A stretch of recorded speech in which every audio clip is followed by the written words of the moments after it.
வணக்கம். பிளாஷ்பேக் வரிசையில் இப்போ நம்ம பார்க்க போகிற படம் எல்லாருக்கும் பிடிச்ச படம், மியூசிக்கல் ஹிட்டான படம் ஒருவர் வாழும் ஆலயம். டைட்டிலே பாருங்க எவ்வளோ சூப்பராக இருக்குது. இந்த டைட்டிலுக்கு ஒரு விஷயம், அது சினிமாவில் அமைஞ்ச விஷயம்தான். நெஞ்சில் ஒரு ஆலயம், மறக்க முடியாத படங்களில் ஒன்று, சிறந்த படங்களில் ஒன்று. அந்த படம் கிளைமேக்ஸில் அந்த கதாபாத்திரம் ஒரு சிறப்பாக ஒரு விஷயம் நடந்த பிறகு எல்லாரும் கூடி நிற்கும் போது அந்த ஒரு குரூப்பாக ஒரு சீன் போகும். அதில் இந்த வரிகள் ஒருவர் வாழும் ஆலயம் அப்படியே வந்து எல்லாருடைய குரூப்பா சேர்ந்து பாடுற மாதிரி வரும். ஒருத்தர் ரெண்டு பேர் தனியா பாடுற மாதிரி வரும். அங்க மனசுல நின்ன வரிகள் தான் ஒருவர் வாழும் ஆலயம். அந்த டைட்டில்ல அத்தனை வருஷத்துக்கு அப்புறம், அதாவது 1908 அந்த படம் வந்து எத்தனை வருஷம் ஆச்சு, அதுக்கப்புறம் இந்த படம் வருது. இந்த படத்துக்கு கரெக்டா ஒரு டைரக்டர் சண்முகப்பிரியன் சார் வச்சிருப்பாரு. இசைஞானி இளையராஜா அவர்கள் தன்னுடைய பங்கை மிகச்சிறப்பாக கொடுத்த படம். எல்லா சாங்கும் இட்டு, ஒரு பாட்டு மட்டும் டாக்டர் கல்யாண் எழுதினாரு. யூ ஆர் மை இங்கிலீஷ் லைன்ல ஆரம்பிக்கிற பாட்டு. மீதி எல்லார் பாட்டும் பாடலாசிரியர் பொன்னடியான் அவர்கள் அருமையா எழுதியிருப்பாரு. ஒவ்வொன்றும் பொண்ணுன்னு சொல்லுவோம்ல, ஒவ்வொரு அடியும் அந்த மாதிரி அந்த வரிகள் எல்லாமே மிகச்சிறப்பா அமைஞ்சு படத்துக்கு இன்னும் பலம் சேர்த்தது. குறிப்பா நம்ம எல்லாருமே பாட்டு பாடுறது, இதுல கண்டிப்பா இந்த பாட்டு ஒரு மெலடி சாங் கண்டிப்பா இடம்பெற்றிருக்கும். கேசட் கலெக்ஷன்ல, சாங்ஸ் கலெக்ஷன்ல கேசட் அதுலயும் இந்த பாட்டு இடம்பெற்று டிராவல் டைம்ல நிறைய பேர் கேட்டிருப்பீங்க. மலையோரம் டன் டட டன் டன் இசை அப்படி வரும். விளையாடும் டன் டட டன் டன் விளையாட்ட சொல்லி தந்ததாரு. அப்புறம் அவங்க ரிப்ளை பண்ணி ஒரு வாய்ஸ் மலேசியாவத்தனும் பாதிப்பாங்க. சூப்பரா ஹிட்டான படம். அந்த ஒரு மலை அருவி ஃபால்ஸ் அந்த இருக்கிற இடத்துல அழகா இந்த பாட்டை கிராமத்து பக்கம் போயிட்டு அந்த லைனே ஒன்று வரும். அந்த அருவி ஒரு 6 பேர் வந்து ஒரு லைன் வரும். அவ்வளோ அழகா ஹிட்டான பாட்டு இது. மற்ற பாடல் எல்லாமே கதைக்கேற்ற மாதிரி உள்ள வந்த பாட்டு. சொல்ல போனா படமே முதல் பாட்டுல தான் ஆரம்பிக்கும். ஒரு பீச் காட்டுவாங்க. அங்க வந்து ஒரு கேரக்டர் ஒரு சாங் மட்டும் பேக்ரவுண்ட்ல ஒழிச்சிட்டே இருக்கும். சிங்கார பெண் ஒருத்தின்னு மனோ சார் பாடியிருப்பாரு.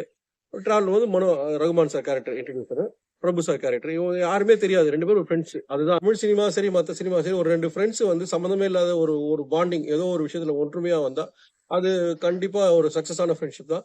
திடீர்னு பார்த்தா அவங்களுக்கு ஒரு கனெக்ஷன் வரும். அந்த மாதிரி கனெக்ஷன் இந்த படத்துல உண்டு. அதுதான் கதையோட சஸ்பென்ஸ் பலமே. அதுதான் திரைக்கதையில அவ்வளவு சூப்பரா டைரக்டர் கரெக்டான சீன் அங்க வச்சிருப்பாரு. இப்படி போற இடத்துல அவரை வந்து ஒரு குடி மது அறிந்து விட்டு, யாரு ஆனந்தராஜ் சார் கலக்கி இருப்பாரு. மொட்டை அடிச்சுட்டு வில்லனா அவர் குரூப் அந்த கலாஸ்ல அந்த ஸ்டைல்ல எப்படி இருப்பாரு, அந்த மாதிரி ஸ்டைல வந்து கலக்கிட்டு சும்மா கவகமான்னு சொல்லுவாங்களே, அந்த மாதிரி வந்து நிப்பாரு. பேஸ்லயே ஒருத்த ஒரு ரவுடித்தனம் அப்படி தெரிஞ்சு ஒரு மிரட்டி ஒரு புரட்டி எடுப்பாரு. அப்ப இவர் வந்து காப்பாத்துவாரு. ஒரு மீனை வந்து அந்த மாதிரி அந்த கடற்கரை ஓரமா காமிச்சு இவர் வந்து காப்பாத்திட்டு, ஏன்டா இப்படி பண்ற ஏன்டா இப்படி பண்றேன்னு அவங்களுக்குள்ள ஒரு கான்வர்சேஷன் போயிட்டு இருக்கும்போது, யாரா நீ யாரு உன் கதையை தான் சொல்றது போய் இவர் கதையை சொல்லிட்டே இருப்பாரு. எல்லாம் ஓகே. அதான் இப்போ ஒரு நகரத்துல இருந்து கிராமத்துக்கு வந்து ஒரு இசை சிவகுமார் சார் கேரக்டர் ஒரு வித்வான், ஒரு சிறந்த பாடகர். அவர்கிட்ட வந்து பாட கத்துக்கிறேன்னு வந்துட்டு அங்க கதையின் நாயகி ராது அவங்க லவ் பண்ற மாதிரி அப்ப நடக்கிற பிரச்சனை அதெல்லாம் ரொம்ப இன்ட்ரெஸ்டிங்கா இருக்கும். கடைசியில வந்து ஒத்துக்க மாட்டாங்க. அவர் வந்து ஃபீல் பண்ணி அமிச்சிருவான்ற மாதிரி வரும். எல்லாம் சொல்லிட்ட பிறகு நான் முக்கியமான இடத்துல அவனுக்கு கல்யாணம் ஆயிடுச்சுன்னு உடனே அப்பதான் பிரபு சார் டைலாக் சொல்லுவாரு. இவ்வளவு நேரம் நீ யார சொன்னியோ அவளோட புருஷனே நான் தான். அவருக்கு மட்டும் ஷாக்கா இருக்காது. ஃபர்ஸ்ட் டைம் படம் பாக்குற நமக்கும் கண்டிப்பா அங்க ஷாக் இருந்திருக்கும்.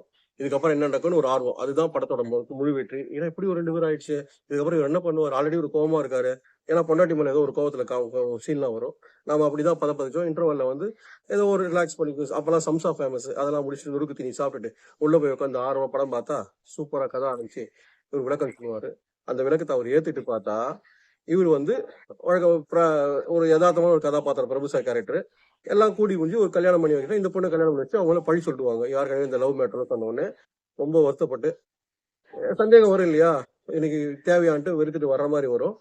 அப்ப இவர் ரகுமான் சொல்லுவாரு, எல்லாம் சொல்லாத, அவன் மேல எந்த தப்பு இல்லைன்னு ஒரு வழக்கம் போல தன்னுடைய நண்பனை தெரிஞ்ச போய் சும்மா இருப்பாரு. அதுவும் தன் காதலிச்ச பொண்ணை கைவிட்டா நான் வந்து சொல்றேன் உண்மையை சொல்லும் போது ஒன்னா போகும்போது அங்க நடக்கிற ட்விஸ்ட் வில்லத்தனம் வில்லன் பண்ற வேலை நல்லா இருக்கும். இது நடுவுல ஒரு முக்கியமான விஷயம், கதை வந்து முன்கதை வந்து என்னன்னா, ராது அவங்க பிறக்கும் பொழுதே அம்மா அம்பிகா கேரக்டர் சிவகுமார் சார் அவங்களுக்கு ஒரு சாங் வரும், ஒரு மியூசிக் சம்பந்தமா. குழந்தை பிறக்கும் போது அம்மா இறந்துருவாங்க. அம்மா சாவுக்கு பொண்ணுதான் காரணம் சொல்லிட்டு இந்த பொண்ணு மேல அப்பா கேரக்டர் வெறுப்பா இருப்பாரு. ஆனா பொண்ணுக்கு அந்த மாதிரி கிடையாது. அப்பா தான் உயிர். அப்பாவுக்கு எல்லா சேவையும் செஞ்சுட்டு இருப்பாங்க. இவர் அதை மதிக்கவே மாட்டாரு. ஏதோ ஒரு அப்படியே யாரோ ஒரு கேரக்டர் ஒரு உயிர் அப்படிதான் தன் பொண்ணுன்னு மதிக்க மாட்டாரு. அப்படிதான் ஃபீல் பண்ணி போகும். இருந்தாலும் பொண்ணு அப்பா பேச்சு கேட்டு மதிச்சிருக்கும் போது இந்த லவ் வந்து அப்பா சொல் பேச்சு கேட்டு அந்த லவ் வேணான்னு சொல்ற மாதிரி சூப்பரா அந்த ஒரு முடிச்சு போட்டிருப்பாரு.